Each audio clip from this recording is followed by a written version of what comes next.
ये कहानी एक रोहित नाम के लड़के की है जो कि 8वीं कक्षा में पढ़ता था। वह बहुत आज्ञाकारी था और हमेशा औरों की मदद के लिए तैयार रहता था।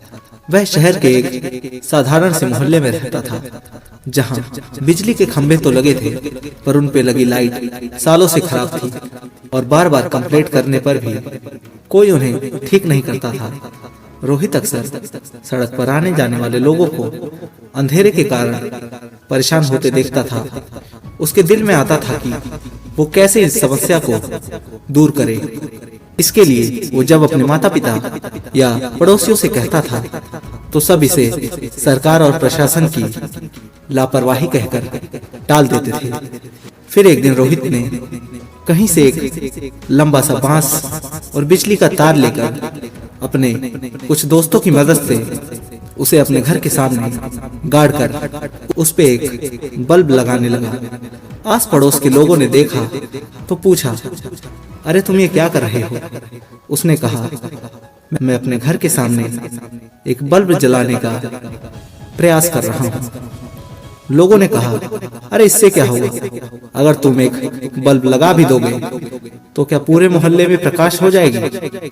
आने जाने वाले लोगों को तब भी परेशानी उठानी ही पड़ेगी। रोहित बोला, आपकी बात सही है, पर ऐसा करके मैं कम से कम अपने घर के सामने जाने वाले लोगों को परेशानी से तो बचा पाऊंगा। और ऐसा कहते हुए उसने एक बल्ब वहां टांग दिया। रात को जब बल्ब जला तो बात पूरे मोहल्ले में फैल गई। किसी ने रोहित के इस कदम की खिल्ली उड़ाई तो किसी ने उसकी तारीफ की। एक दो दिन बीते तो लोगों ने देखा कुछ और घरों के सामने बल्ब टंगे हुए थे। फिर क्या था, महीना बीतते बीतते पूरा मोहल्ला प्रकाश से जगमगा उठा। एक छोटे से लड़के ने ऐसा कदम उठा के इतना बड़ा बदलाव ला दिया कि धीरे धीरे पूरे शहर में बात फैल गई।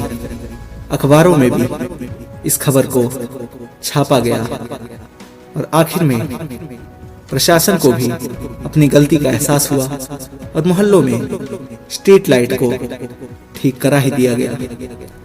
दोस्तों, कई बार हम इसलिए अच्छे काम को करने से संकोच करते हैं क्योंकि हमें उससे होने वाला बदलाव काफी छोटा लगता है, पर हकीकत में हमारा एक छोटा सा कदम भी काफी बड़ी बदलाव ला सकता है। हमें वो काम करने से नहीं चूकना चाहिए जो हम कर सकते हैं। इस कहानी में भी अगर उस छोटे से लड़के ने वो स्टेप नहीं लिया होता तो उस मोहल्ले में कभी रोशनी नहीं आ पाती शायद। इसीलिए रोहित की तरह हमें भी बदलाव होने का इंतजार नहीं करना चाहिए, बल्कि बदलाव की शुरुआत खुद से ही करना चाहिए।